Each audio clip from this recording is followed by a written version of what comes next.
Welcome to Environmental Fridays. It is Personal Season 4.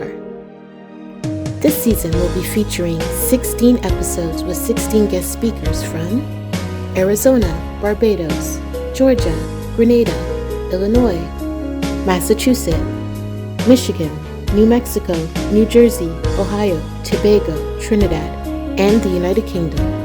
Thank you to all our guest speakers. Now here's our host, Dr. Desmond Hartwell Murray. And this week's co-host, Padmani Ramtar. And this week's guest speaker, Stacey Alvarez de la Campa. So we want to welcome everyone to Environmental Fridays. This is season 4 of Environmental Fridays. It is personal, and we have a really interesting speaker and topic for you today. To get more information, fuller description of what Environmental Fridays is all about, you can access our website, www.theenvironmentalfridays.com. And we want to also wish everyone a happy New Year. A couple of environmental days to take note of in this month of January. On January 26th is Environmental Education Day, which pretty much aligns with what Environmental Fridays is. It's a awareness and education type program. And then January 28th is International Reducing Carbon Dioxide Emissions Day. So those are two. We try to highlight those things also on our Facebook group page. So everyone listening could also join our Facebook group. A new initiative for Environmental Fridays. We started it last semester, but it was kind of late. So now we have an opportunity to start it from our very first episode. It is the Environmental Fridays Public Science Announcement Video Contest. And unfortunately, or fortunately, at least at this point in time, this contest is limited to Michigan high school and college students, simply because I've gotten funding from Michigan sources. The application is due March 24th. Videos are due April 21st. The videos are 2-minute videos, and you'll find a lot more details on our website. Our EF News, Environmental Fridays News tab will give you a lot more information. The top awards, top prizes, first prize $250, third prize $100, and so on. If you need more details about this, you could contact me at murrayd@andrews.edu. The sponsors of this is Best Early, Benton Spirit Community Newspaper, which I have had a 20-something year relationship with. Michigan Environmental Agency, EAGLE for short, and on a credit union right here in my town. So yes, more details on this contest could be found at this link. It's on our Environmental Fridays website. Next is introducing you to my co-host, Padmani Ramtar. She's been a complete, total 100% supporter and friend of Environmental Fridays from the very start of it. And she teaches at the Bishop Anstey and Trinity College East 6th Form. She teaches CAPE biology and environmental science for the past 6 years. She's pursued and completed a bachelor's in chemistry and biology, a double major, and is currently pursuing a chemistry degree at the graduate level at the University of the West Indies in St. Augustine, Trinidad.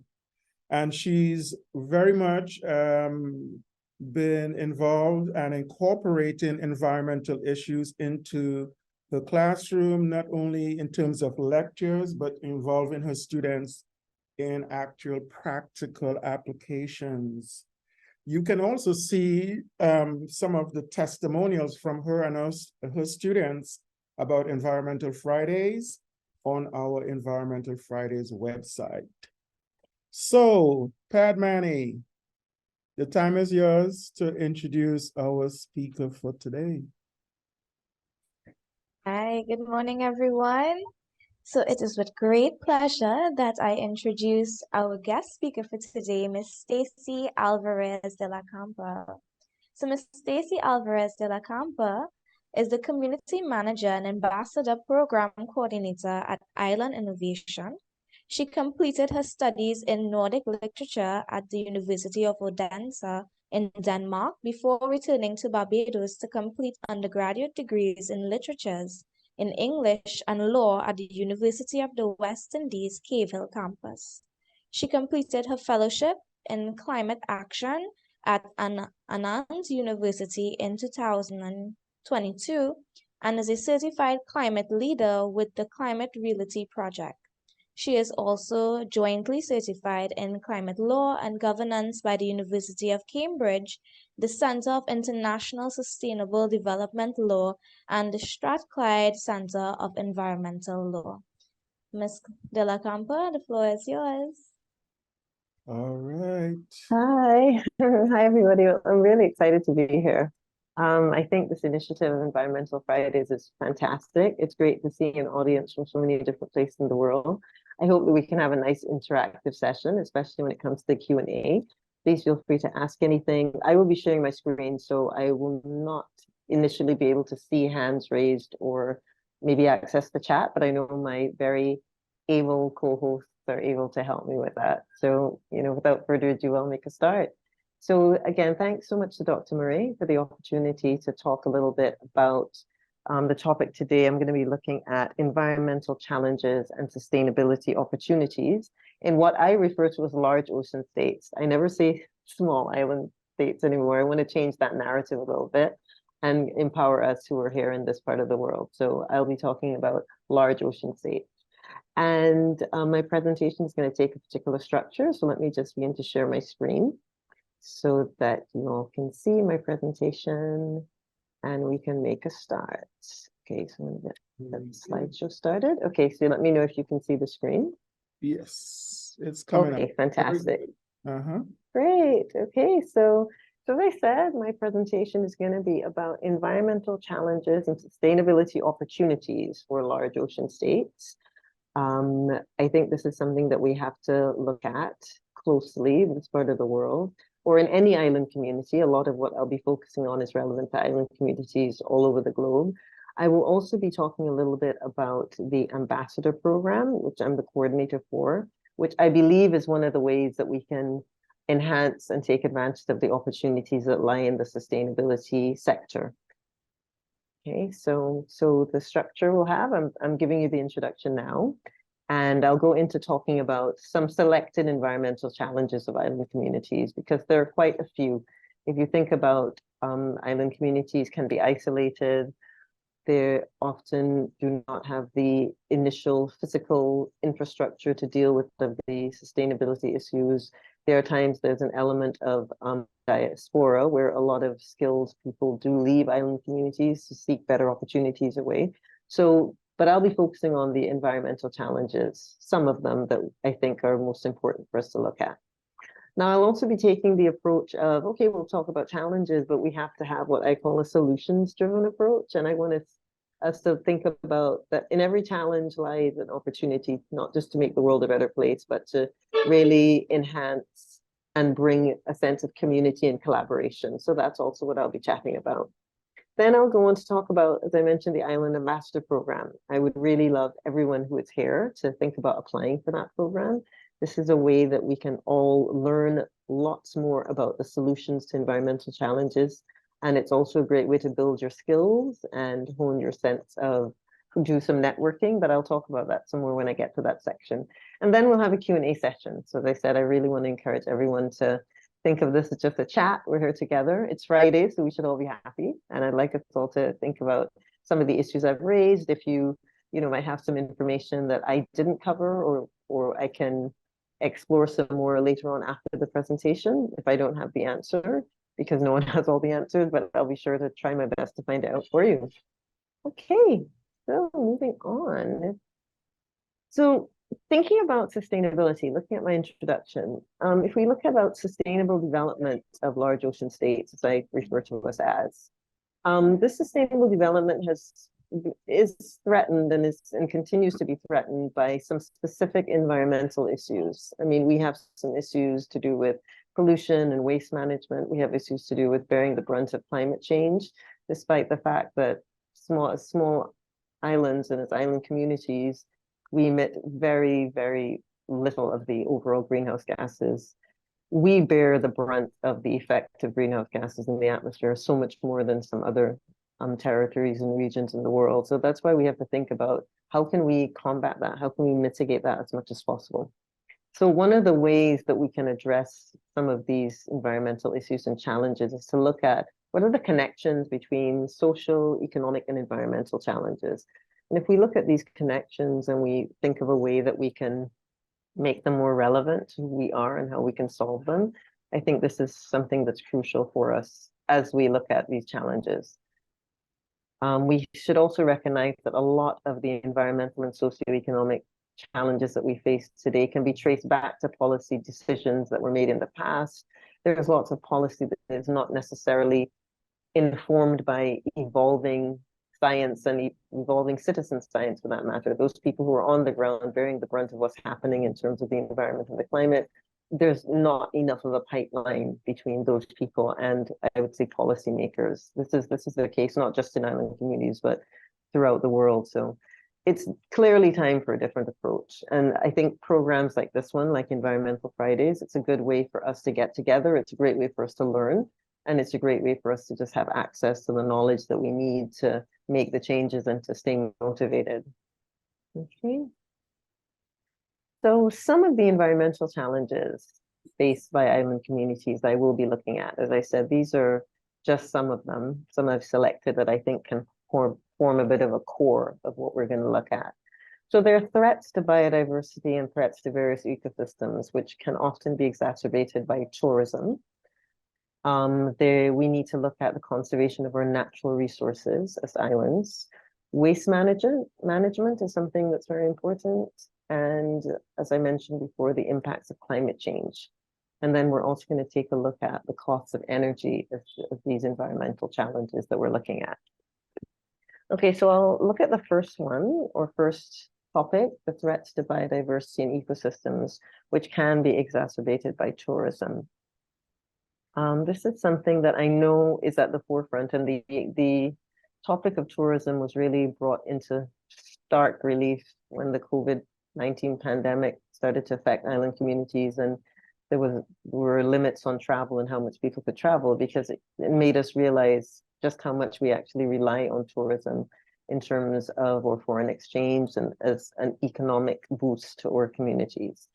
So we began to look at various alternatives to tourism, and a lot of these also actually made us focus on, well, our own ecosystems and how they were being affected by tourism.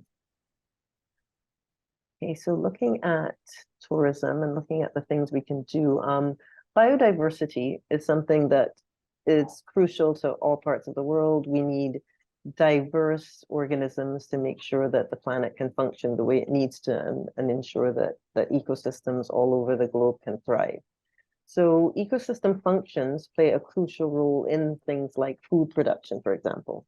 And that's why we have to consider this a major environmental challenge that we need to address as urgently as possible.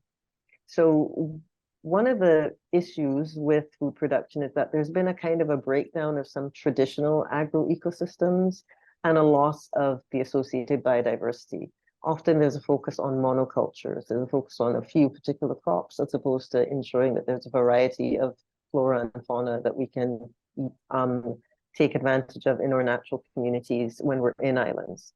So, and a more industrialized approach to even agriculture is something that we have to recognize that it does have a concomitant negative effect on the environment in terms of industrialized agriculture can also be responsible for greenhouse gases. And it also breaks down the prevalence and the economic security of smallholder farmers who often occupy an important role in the food and supply chains of island communities.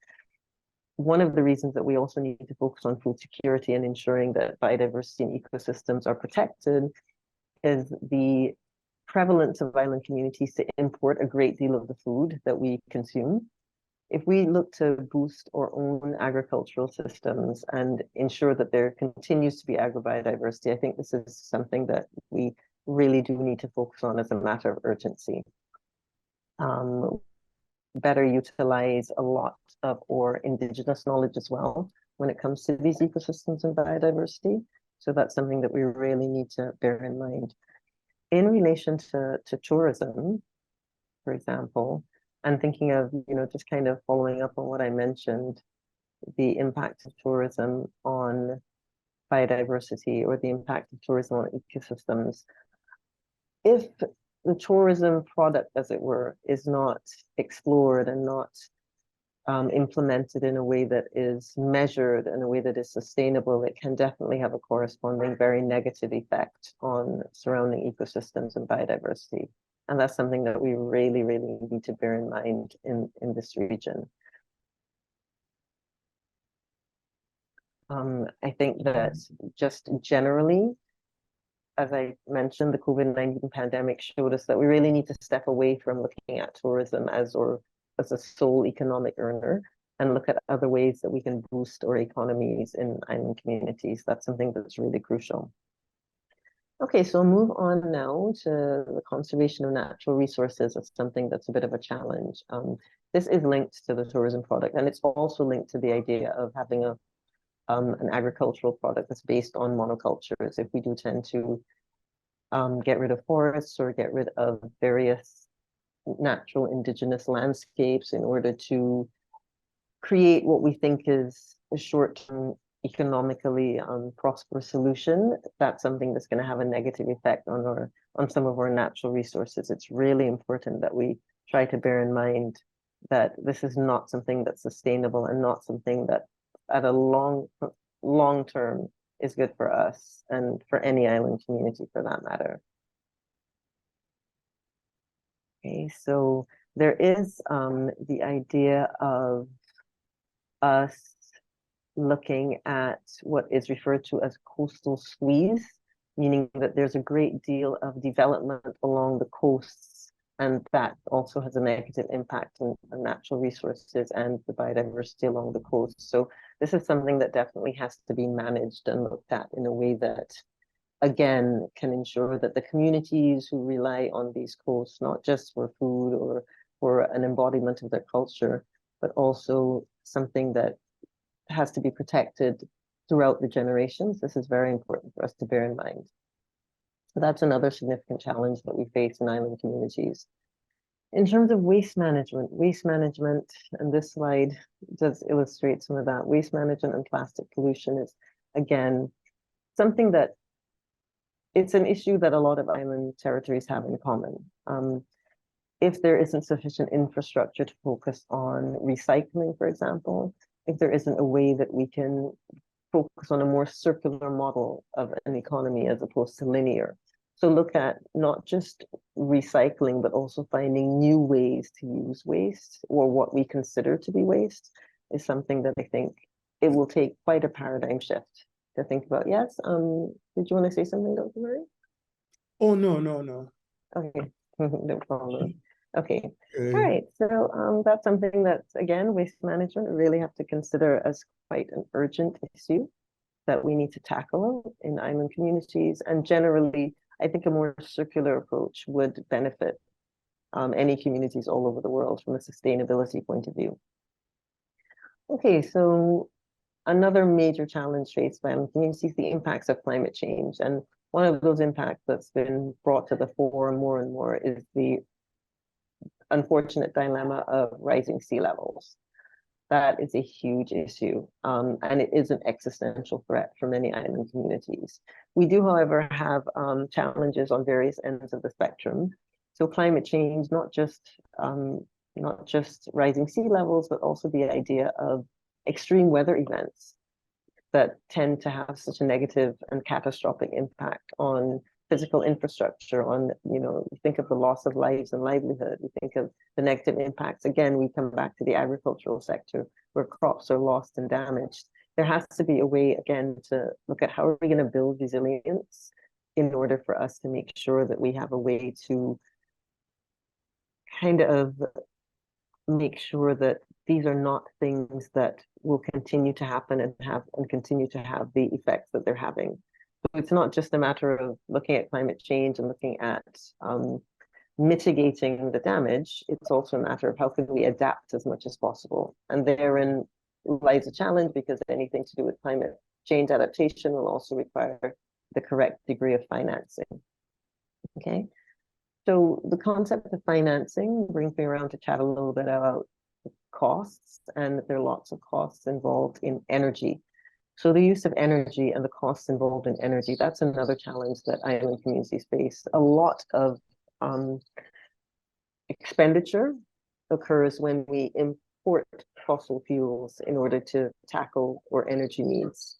So again, looking at fossil fuels and looking at how can we reduce the use of fossil fuels, because again, it is the fossil fuels that contribute to, or use of the fossil fuels that contribute to global warming.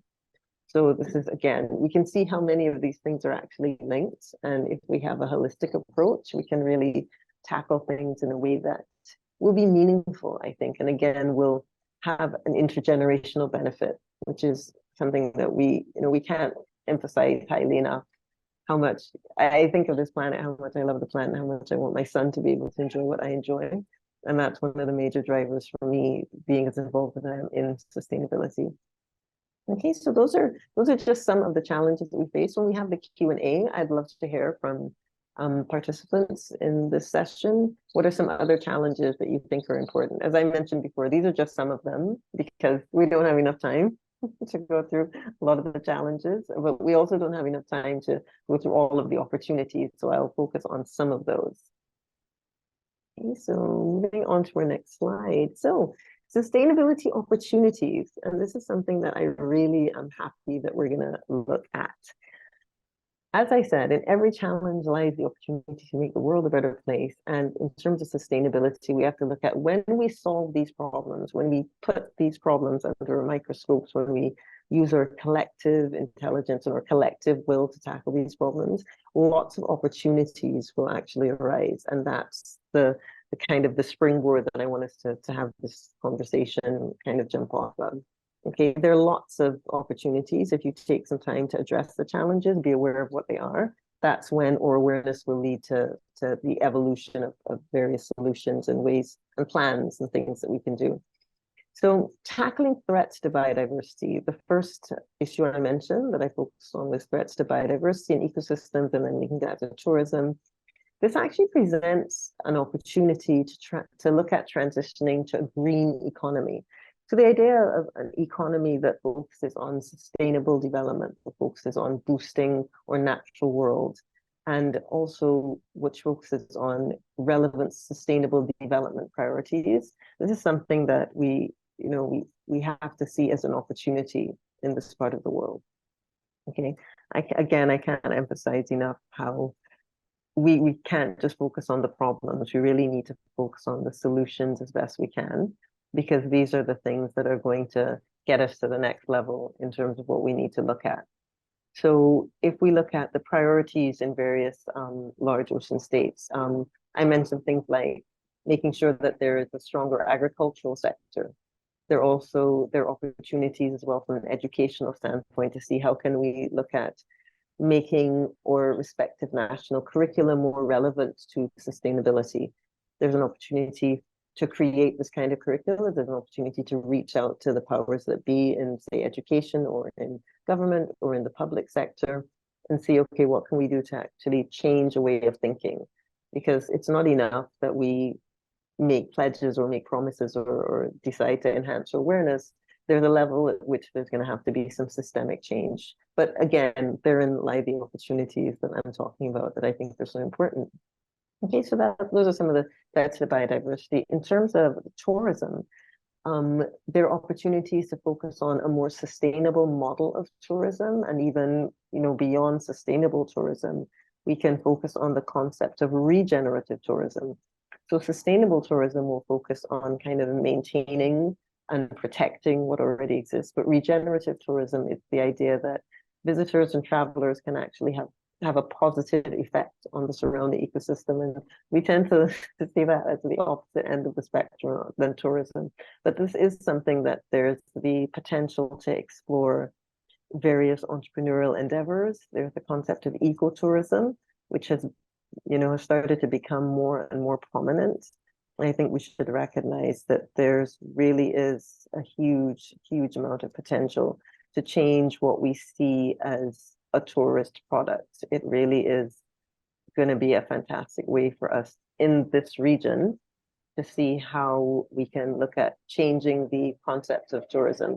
And tourism also sometimes is seen to have a negative effect on cultural identity. Sometimes regions which rely a lot on tourism tend to almost dilute the cultural identity to make it more appealing to a visitor.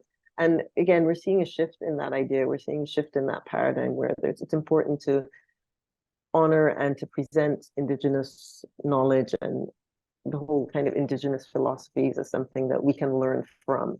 And travelers now, again, there's a different kind of almost profile of a traveler or tourist where it is important to have an immersive, authentic experience, and you do want to learn as much as you can from the place that you're going and gain a positive experience based on that immersion and authenticity.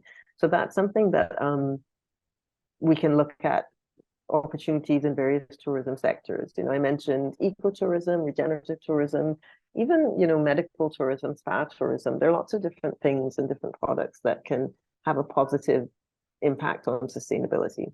So those are just some of the opportunities there. Okay, so looking at conservation of natural resources, what kind of opportunities lie in conservation of natural resources?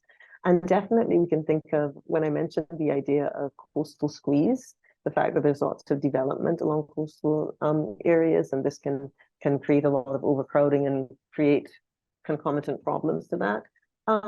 This presents an opportunity to really look at coastal zone management, to look at how can we practice integrated coastal zone management, and how can we look at Indigenous knowledge and embed that into management practices.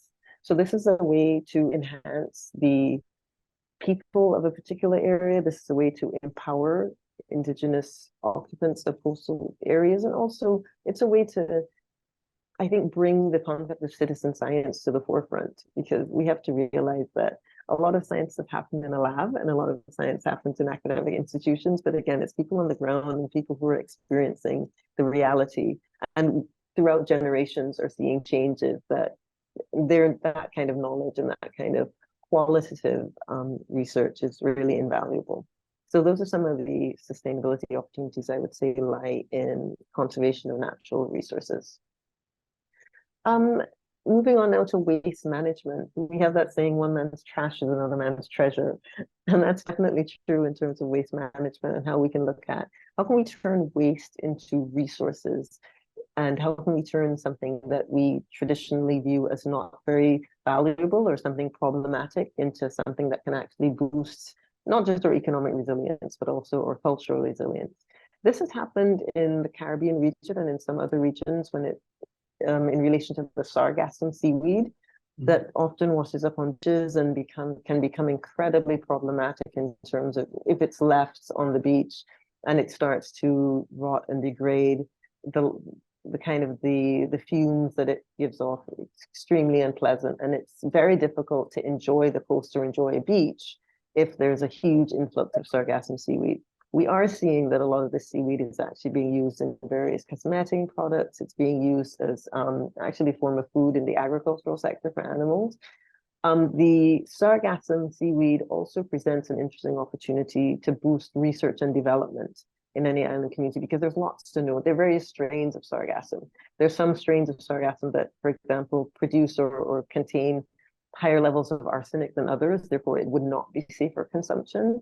And these are the kind of things that we need to realize, okay, if we can begin to do this research, make this research accessible, make it something that can be used to boost, again, economic resilience and used to boost various industries, I think that's something that's really important. So waste management, and that's just one example of ways that waste or something that's perceived as waste can be turned into an important resource for people in an island community. Moving on to dealing with the impact of climate change. Impact of climate change. This is something that I mentioned before, and we are seeing impacts of climate change from an existential level, from a level of the impact it's having on our sense of self and well-being and economies, and the extreme weather events that can be so destructive. Dealing with impact of climate change, one of the benefits, some of the opportunities lie in the opportunity for us to actually collaborate and realize that small islands or any island communities, you actually will have a much better impact on a global level, or an impact in various global arenas, if you look to pool your resources, make a concerted effort to collaborate. And this is something that can definitely be done through the ambassador program. This is something that I'll be looking at. The ambassador program creates great ways that we can collaborate effectively, because there's no point collaborating if we don't actually put into action some of the things or implement some of the things that we're going to collaborate about. So this is where I really want us to be aware that collaboration for any island community, but particularly the large ocean states that are bearing the brunt of climate change, we can't say enough about how important it is to see that this is some of the issues that we are experiencing, they're going to persist and get worse if we don't really take stock of how we can collaborate as best possible, and really, as I said again, share knowledge and implement all of the solutions that we can come up with. Okay, so that's the impact of climate change. I will look at now the rising cost of energy. And I'd mentioned research and development when it comes to sargassum seaweed, but there are also huge opportunities to look at research and development when it comes to using renewable energy in island communities, particularly island communities in the global south, where we have an abundance of sunshine. Oh, let me just mute my mic.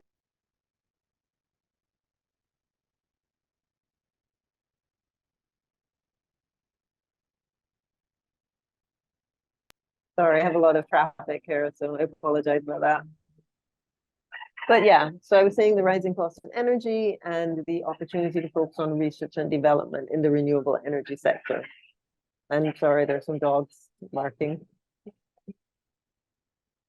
I think they're very excited by their presentation.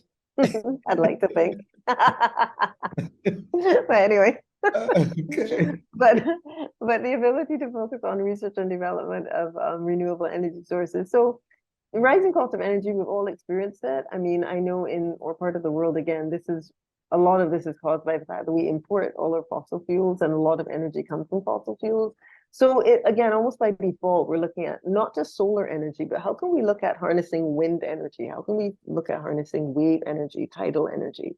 These are all things that in certain island communities we take for granted that they're there, but there's also a way that we can build our resilience and reduce our dependence on not just importing fossil fuels, but also reduce our dependence on a source of energy that is proven to be so harmful to the environment in terms of the emission of greenhouse gases. So lots of sustainability opportunities in there. I also want to bring this back again to all of the opportunities I mentioned, the role of young people and the role of the youth in kind of taking up the mantle and realizing that there are areas of study, there are areas of research that just simply did not exist or weren't considered important, that there's a huge opportunity for young people to take an innovative approach, to take an approach that is kind of seen through the amazing filter of youth and enthusiasm and positivity, and not a positivity that is going to ignore the reality of what's happening. But again, it's young people who are more keenly aware that the world that we know they might not be able to enjoy in the same way, and their children might not be able to enjoy it in the same way. So this is why we need to say all of these opportunities. It's a great way for the youth to gain a sense of focus and to see how they can definitely have a positive impact on the world and what's going on. Okay, so I'm going to move into now, seemingly quite suddenly, the Island Ambassador Program. And this is a program that I think is one of the ways that we can take advantage of the sustainability opportunities that I mentioned, because it's a program that it provides a huge amount of knowledge as well as a supportive community. I'm the coordinator of the program, and so I'm a bit biased in speaking about it. But before that, I did take part in the program, and I will say this is not an exaggeration by any stretch. It completely changed my life. It's often that in an island community, there is that sense of isolation. People operate in silos and we don't connect the way we should. And this was an amazing way for me to connect with not just other people in the Caribbean region where I'm based, but people in island communities all over the world. And I really got to see how a lot of the problems and issues that I thought I was tackling alone or my community was tackling alone, there are lots of issues that are common to island regions. There are lots of great things, but there are also issues that we are tackling together. And if we pool our knowledge and we pool how we can relate to one another and the ways that we can benefit, it's really something that's nothing short of extraordinary, I will say. But again, I'm a little more I'm slightly biased. So I have the link to the Island, the Ambassador Program there that you can copy down. You can click on the link, but I want to tell you a little bit about what you can focus on should you go to the website and take a look at that. So one of the things about the Ambassador Program, I have been asked quite often what the cost of the Ambassador Program is, and there's no cost attached to the Ambassador Program.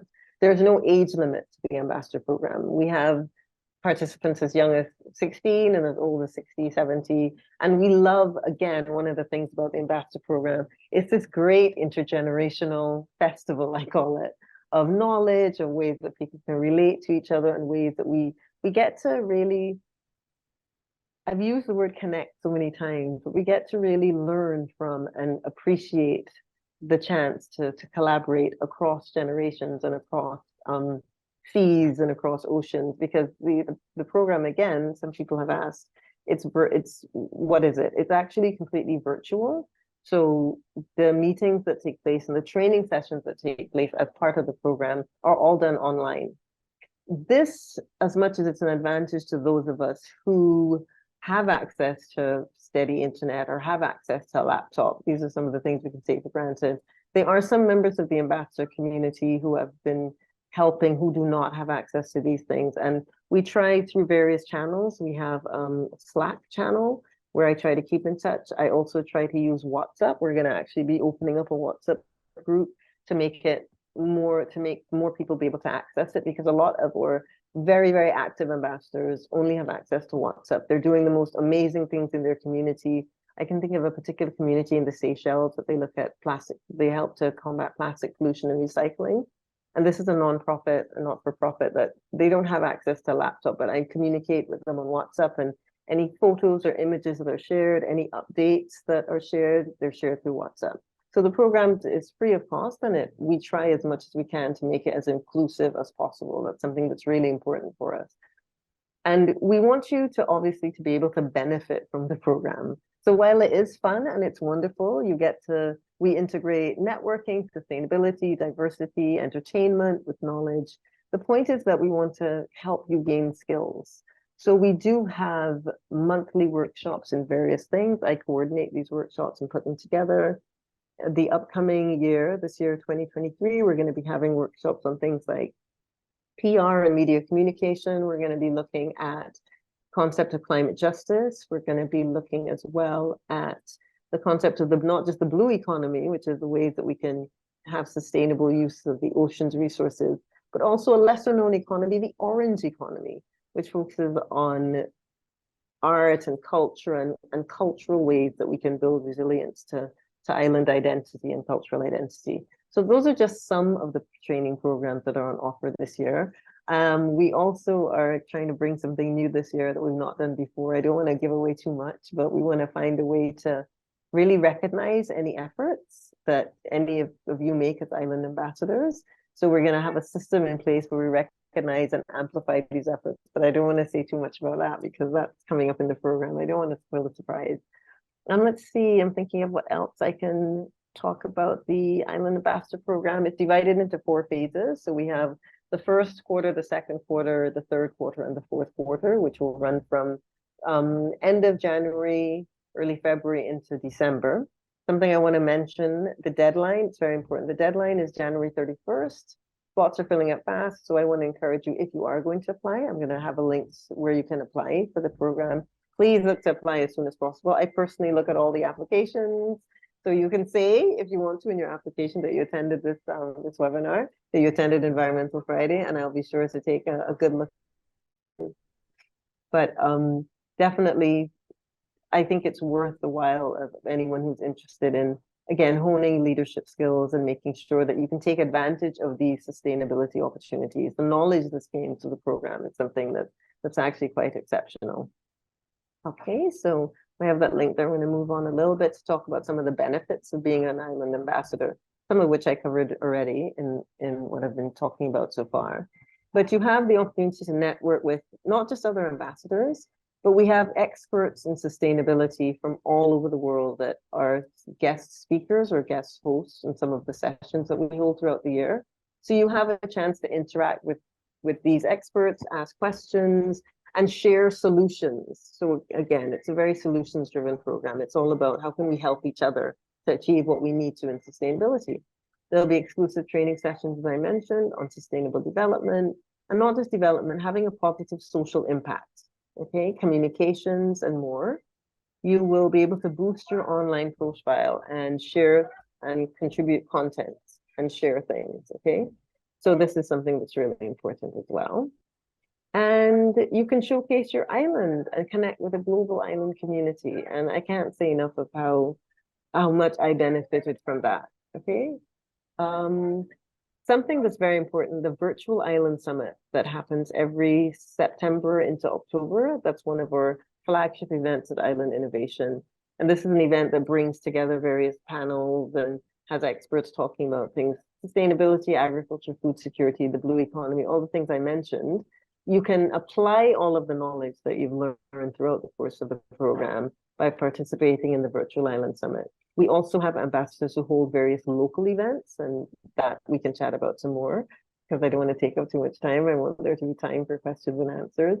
But we've had ambassadors who, for example, convened events on regenerative tourism or convened events on food and water security. And one of my roles as the ambassador coordinator is to help you do that. So you can bring together people in your community, have discussions. I will, as far as I can, help you with some of the logistics of that. You can also highlight your activities so that you are, again, honing your leadership skills, honing your organizational skills. It's something that's really important that I want you to do. So I have the application link here as well. And as I said, the deadline is January 31st. So I want to encourage anybody who's thinking of it, please do. I look forward to seeing you as an ambassador, because all of those things I mentioned in the beginning of my chat, talking about, you know, the impact on ecosystems, the challenges that are faced in terms of waste management, in terms of the cost of energy. The way that we can tackle this in the future and create the best intergenerational benefits is to hone our knowledge and share that knowledge. So that's one of the things that the ambassador program facilitates, a way that we can collaborate and chat with each other. Okay, so we're now at the Q&A session. I want to say thanks for listening, but I know it's not over, but thank you for listening. We had actually a Q&A session about the ambassador program. It's on YouTube, so I'll put the link for that. And if you want more information, I'm going to look out for emails from you, not just for you to apply, but if you have any questions or queries, you can reach me at stacey@islandinnovation.co. So that's the end of my presentation for now, Dr. Murray. I'm going to stop sharing my screen because I miss seeing you all already. Okay. And I look forward to a good Q&A session. So the floor is open to anyone. If you put your hand up, I can chat, but over to you, Dr. Murray. Okay, Padmani, you want to? Hi, yes, I just wanted to say this was a very excellent presentation. And ironically enough, it is my lesson plan for today. The very same topic, How cost of energy, What synchronicity! That's political. amazing. That's why I was smiling throughout your beginning of your presentation. I was like, look at this. That's wonderful. I had a question about the ambassador program, Yeah. and I know it's a knowledge base. You said that you're educating and sharing knowledge. Is it also research based? Because as a Caribbean, I teach environmental science, and we teach young people about what are the problems associated, what are the threats for sustainability. But I haven't found a program where they start researching and looking for solutions. So, for instance, costs associated with using sustainable development and renewable resources, like you mentioned, using the ocean, so ocean thermal. So, what are there research opportunities for them as well? Yes, definitely. And part of the research opportunities, as we're looking at the program throughout the course of the year, we can start the research or think about what research and what issues you consider to be most relevant. And then you can liaise with me and you can liaise with other ambassadors. We've had this where people create their own subgroups in the ambassador program to focus precisely on things like that. And what I do sometimes as the coordinator, I will say, create a Zoom link or create a call when we can come together, say maybe it's every month, every 6 weeks, to compare research, to talk a little bit. I'm just going to facilitate. There are lots of times where I just want to create the opportunity. And sometimes that's all we need, right? To be motivated and keep going. I just need to create the opportunity to come together. And then that way you stay motivated. And if there's someone on the outside like me kind of reaching out and saying, hey, when are you all going to meet again? Let's hear some more about your research. Yeah. So there are definitely opportunities for that. So I think it is actually a perfect program for that. And we're also very aware that, this voluntary time is precious. We know everyone is busy. So I try also to have kind of virtual office hours. If you do need to drop by and chat, I have one set of hours during the week that's more suited to kind of the Caribbean, Global North, but then I have another set of office hours that are suited to the Pacific and say the Micronesia region. So there's also an opportunity to come together and chat with me if it is you want to chat about research or multiple people, because often the office hours, it becomes a way that we can get together, again, more informally than the training sessions and talk. So yeah, definitely. And I love that because as you know, Padmani, you know as an educator, one of the issues in the Caribbean region or sometimes in island regions, the lack of relevant research, the lack of data that can be used to act as a foundation for policy to be relevant. So yeah, I would say that's definitely true. You can definitely do research with that. One more question. I saw in your presentation you mentioned mitigation and you mentioned term integrated coastal zone management. I was a bit curious as to what that entails.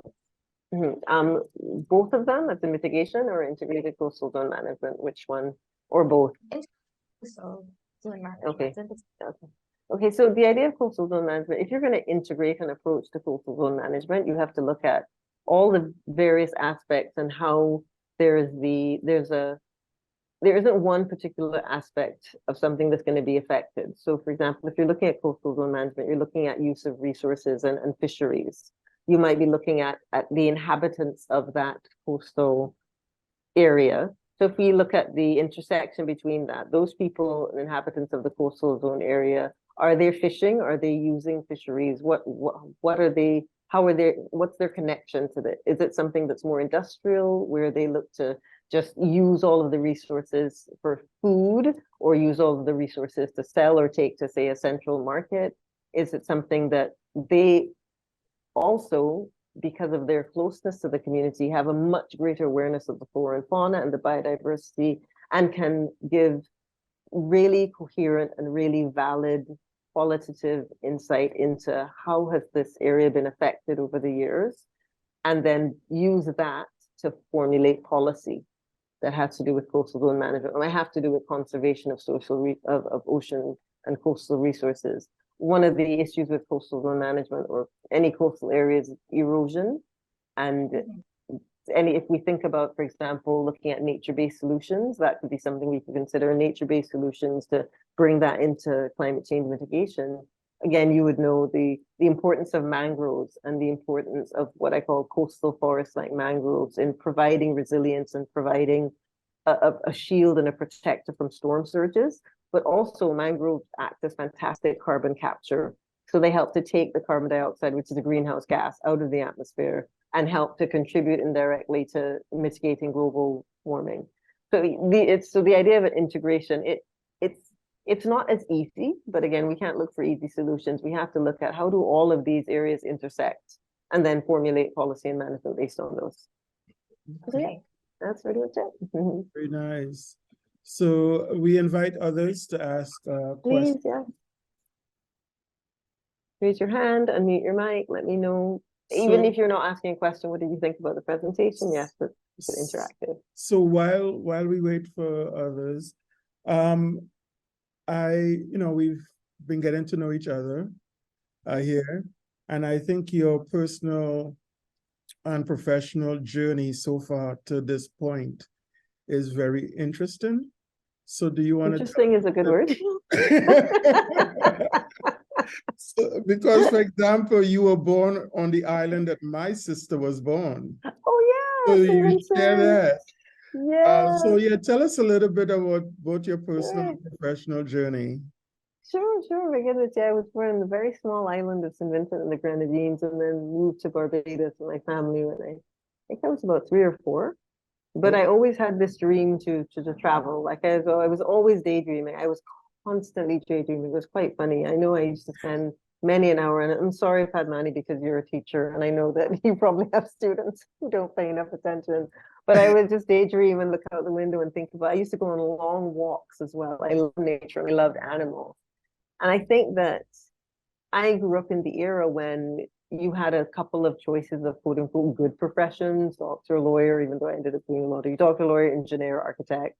But I was more interested in what I realized was sustainability, but there wasn't even a word for it yet. Mm-hmm. And I don't want to age myself, but there wasn't even a word for it back then. There was nothing that you could look at in terms of nature professionally. No. You had a certain mindset. Luckily, my parents very much encouraged the dreamer in me, and they knew that I wanted to travel. But even they were surprised when, right after high school, the plan was that I would go off to university. And unbeknownst to them, I applied to be an exchange student in Denmark. So this was an organization called American Field Service, AFS. And they would match you with a host family somewhere in the world that matched your family. And again, interestingly enough, I was a match for a family in Denmark.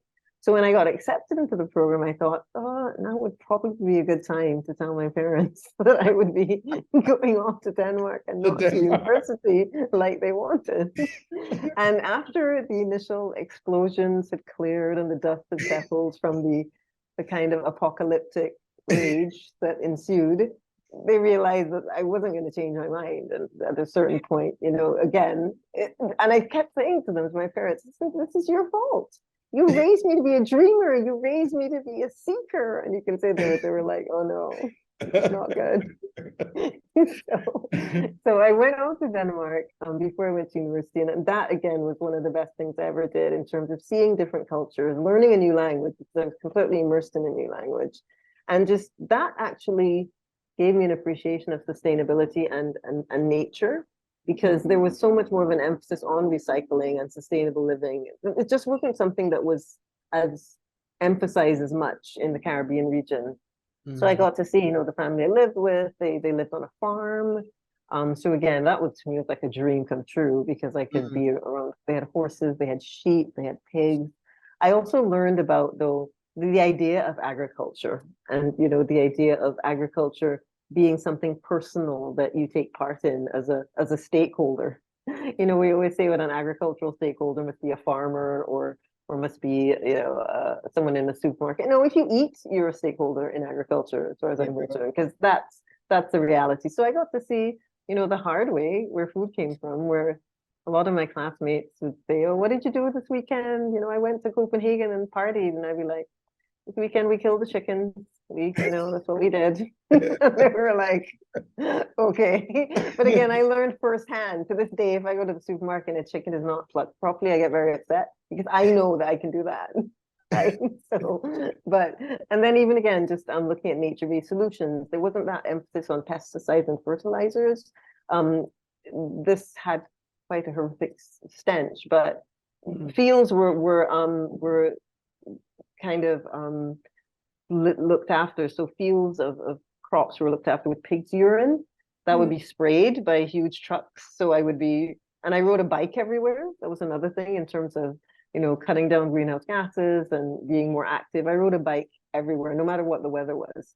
So there'd be times I'd be riding my bike home from school and the machine in the corner of the field would be spraying pig's urine and it'd be just these little droplets would get all over me. By the time I got home, it was like, it wasn't pretty, let's put it that way. But it showed me there's so much more to our existence that can make us feel alive. As much as I lived in a quote unquote island paradise, it's that way of getting out of your comfort zone or getting to know other cultures and again getting to know what the world is all about that helped me. So then I came back and I settled down and did my proper degrees in law and literature and then I taught for a long time. So I do have a background in education, and that's where I think my awareness comes that we really need to look at revamping curricula to make sustainability and development and agriculture as well topics that are seen as things that we can tackle. And I can imagine, Padmani, you must have a view on this too, in what you do with environmental sciences and what you teach at Cape.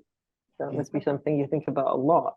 Those things that you just called are actually my entire syllabus. So great. That's fantastic. That's fantastic. You and I have to talk some more.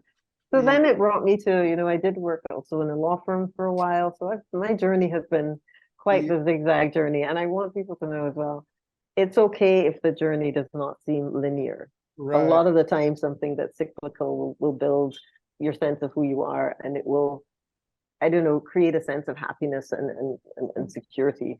So you are moving forward. I mean, time is going, so you're moving forward, but you have to realize that journey into sustainability, again, this is like a dream come true to be able to do this for a living, and it didn't exist when I was little. So hang in there. You'll find what you're supposed to do, and you'll evolve in a way that you want to evolve. But the journey, as I said, definitely does not have to be linear, for sure. Okay, so we actually have an ambassador. Oh, that's great. We have an ambassador from Grenada to the United Nations, Ambassador Yolande Smith. Fantastic. I'm putting her on the spot. Hi, Ambassador. It's a wonderful, wonderful presentation. There's a real ambassador. Hi. You guys know each other or no? No, okay. But I get excited anytime I see anyone who is doing what you're doing. Well, Ambassador, great. Good morning to everybody Hello. on here. Of course, I'm a supporter of the program, and I'm a supporter of anyone who is interested in sustainability and our environment and leaving it better than we found it, because we have generations that need to be. But then again, awareness is so important. It is so important. So I just put in the chat that I'm going to share with our diaspora database the ambassadors program. I'm definitely going to do that. But I'm just so inspired by women who are doing their due. And so my title might be an ambassador, but your role, I think, is what really epitomizes ambassadorship. So thank you so much for what you do for the region and the visibility you bring as well. And this program is always so interesting because the presenters are so different and you always get a nugget. So this morning I took the morning off from the office because the last couple of days were very busy. But I thought, I'm still at home, but I thought I'm going to tune in because you never know what nuggets and gems are there. Thank you, Dr. Murray, for what you do, and your beautiful co-host as well. Yes. Thank you, Ambassador Yolande. Most times I stay in the background just to listen because, sometimes we tend to, because of the title, you take over the spotlight. But this is really not about me. It's about what you're doing and how you're opening opportunities for other people around the world as well. Because sometimes we tend to operate in silos and we think it should only be a Caribbean thing. But I like the fact that it's extended beyond our shores because we can learn so much more from Oh, those yeah. that are doing. So Exactly. Oh, it's so good to congratulations. hear. Oh, goody. Good, thank Yeah. you. So I'm going to Yes. look out for everyone to apply to the ambassador program because again, Okay. this is a thing. Yeah, we have to talk. Oh, Yeah, Indeed. great. it was just Thank you for ironic. putting me on the spot, Dr. Murray. Well, the irony was right there. Anytime. The You, my irony was brother. right there, like we're talking about ambassador program and we have an actual ambassador. And Hey, there I Yeah. am trying to be Yeah. incognito. And look at that. Look at that, Dr. Marie. Yes. Yeah. So you Thank did Yeah. you. mention from people from around the world. We do have 2 students from France. Do you Yay. guys want to say something, make a Any comment, ask a questions? question? Um, Hi, my friends. hello, yes. Hi. So Oh, it's so good to see them. first of all, I would like to say thank you to Stacy for your presentation. I enjoy your presentation and it's very Good. interesting and also inspiring.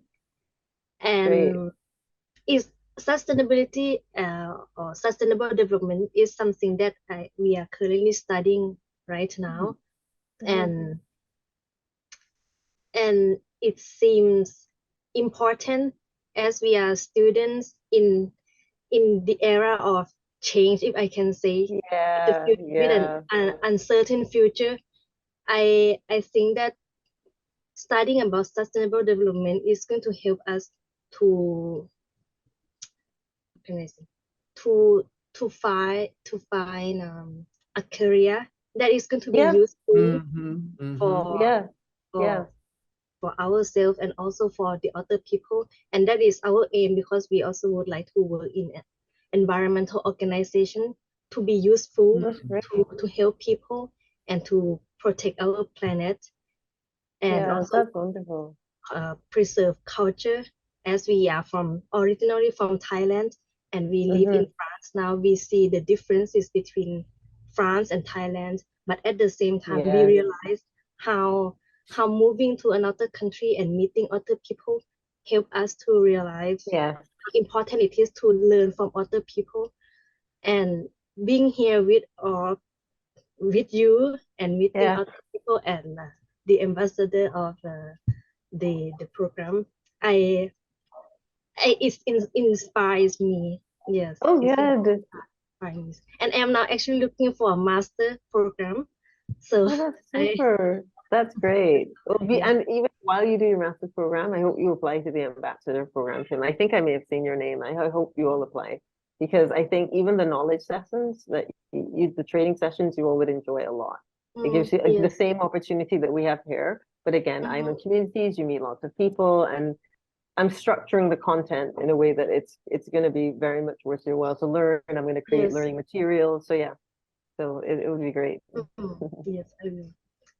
Yeah, there are a lot of opportunities in the environmental sustainability, marketplace, jobs, those sort of things. So yeah, if you're studying in that area, one of the things to probably start doing, which apparently you are with Island Ambassadors, is connecting with organizations in Yes. that field.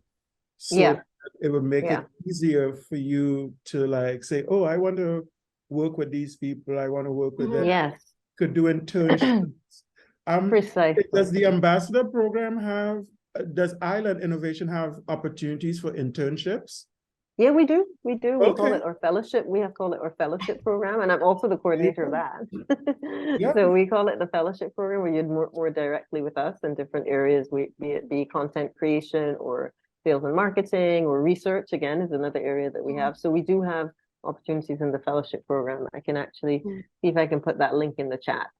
Yeah, that would be great I'm for like, students yeah, to do yeah. because that adds to their experience and their resume. So it's not that, Exactly. right. So not only do they get the book knowledge, right, from their Yeah, studies, but they also have actual practical experience. precisely. So I'm going to put that in the chat right now. Yeah. Okay. Oh my goodness.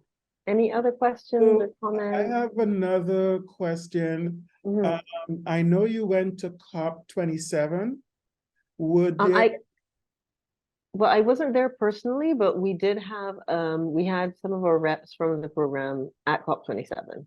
Okay. but I was not there personally. And we also had what we call the Island Pavilion at COP27, where we gathered, we had a daily update, and we also, or representatives on the ground from Island Innovation, gave us feedback, let us know what was going on. I, as ambassador coordinator, we had some ambassadors who did attend, and I kind of created this way, a campaign where we talked about what would you like to tell the leaders at COP27? You know, what is something that's a concern of yours? So it was a way, I think also we got voices to be heard on a global scale. And again, that's something that's really important for us in our communities. So the question I had for you regarding that is like, what major takeaways, you know, one or two is fine, that you got in reference to the work that you're doing? Okay. Well, we can see that the work that you're doing, it's really never ending. That's one of the major takeaways. And another major takeaway was not to get discouraged by that, because it's something that's going to constantly evolve. And as it evolves, more people are going to come to help. When I think of COP27, and I think of the fact that loss and damage was finally addressed as an issue, so things that, you know, were put in place in the Paris Agreement are finally coming into the fore. And loss and damage, people in island communities know, well, that's access to the funding that we need to do the adaptation that's necessary to fight climate change and to fight rising sea levels and strengthen our infrastructures. So that made me see, and it's possible to get positives and negatives of everything. I find with COP27 and with COP26 there were lots of focuses on the negative. But again, if you're going to focus on solutions and focus on what we can do moving forward, the fact that there was the beginning of the acknowledgement of, okay, this is the official global acknowledgement that places in the global south and underdeveloped, not just island communities, but if you think of the Horn of Africa and the drought being experienced, the way other parts of the world are being ravaged by climate change, this is now the time to sit down and address, okay, it's time for the idea of what we call the polluter pays principle, which I think is a little punitive to say, but it's an idea that, you know, as I mentioned earlier in the presentation, smaller island communities and places in the global south are not responsible for the majority of greenhouse gas emissions, but we're bearing the brunt of it. So this is a way for there to almost be a kind of reconciliation and a kind of way to settle up that difference. So that was a takeaway, definitely, that it's easy to remain cynical. And I think it takes a lot of courage to decide, okay, what can you personally do to change? And also, no action is too small, because collective action will have a huge impact. So don't ever think that you're powerless, so you can't do anything. Your attempts to do something, you might not succeed, but you might inspire someone else to keep going. And you can impart what you learn from what failure is, which I don't believe in failure. Once you learned, you've not failed. You can impart those learnings, particularly when it comes to the climate sphere. So yeah, those are some of my takeaways for sure. Anybody has, because what you just said is a good way to segue to our end. Those were inspiring words, encouraging words. But if there is at least one more question or comment. I think someone is, okay. I hear it. Yes, anyway. So I think we'll go ahead and end today. And we want to thank you so very much, Stacey. And you and I have lots of work to do offline. Yeah, including, I got an idea of like maybe taking this PSA, the public science announcement on environment, as a collaboration, because we do want it not just in Michigan. This is just a start. It would be actually nice to have it around the globe. Yeah, there's a way. Where there's a will, there's a way, you know. Yes, so we could talk about that and much more offline. But we want to thank you. Yeah, and anyone here who, if you'd like to, you know, one of the things that we do have in Innovation, you can contribute content, you could submit articles, you know, submit anything that you want to write about. We have I can actually put the link for that as well in the chat. Because again, we want to hear from you. I think it's really important that, you know, we'll go through obviously the editing process and things, but I think it's really important for us to hear from our community. Okay, so I'm going to put the link in the chat to where you can actually submit your content. Okay. You know, submissions can be articles, research, thoughts, experiences. I think that would be great to hear from you, because again, without community, who are we? Oh, and I see something in the chat I want to highlight too from my friend David. Hi, David. How are you? Good to see you. There's David has put in the Hello. chat a special issue. Hi, David. How are you? Why have you been so Okay. quiet? Oh, well, it's for you to talk, not me. Hi, David. No, but it's great to see you. Please tell us a little bit about more what you placed in the chat. The special issue of the Journal of Geoscience Communication in conjunction with the EGU session. You can tell us Okay, a little good. bit about that. Yeah. Well, there's not a huge lot to say. It's a special issue of a European Geosciences Union journal. Mm-hmm. It's open access, but there's no fees to pay for the authors, which is good news. Yeah. And it's the issues, anything related to helping people to learn about the ocean or the climate or related matters like small island states. Yeah. See, that's fantastic. And that's wonderful. And the fact that it's open access, this idea of sharing knowledge and taking Right. knowledge away from the idea that knowledge being used as something to broker power with. I think that's fantastic because that's what we need more of. We actually have something in another thing I'm doing at Innovation, the Academic Council, where we're trying to bring academic institutions together. So that's for another show. Okay. Dr. Murray, Yeah. we have to Okay, talk more about we that, could do that. We could talk about that. And David, yeah. could you put your email, or would we be able to find it at the link you sent? Yeah, please put your email in I there. think it's in the form there, yes. Okay. Okay, great. All right. Great. Anyway, I Yeah. will be in touch with everybody who fills in the form. All Yes, right. please Sounds do. good.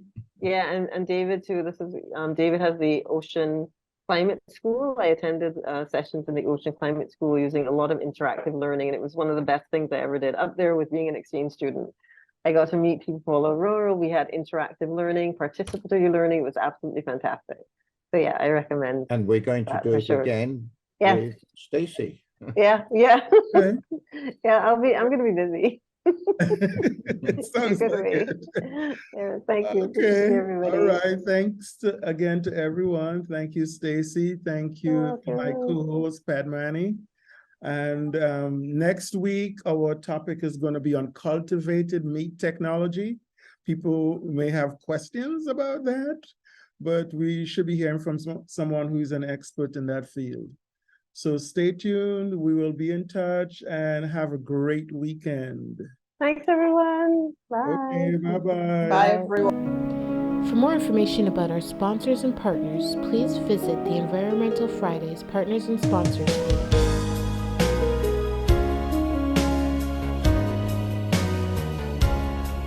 Be sure to visit our website at www.theenvironmentalfridays.com.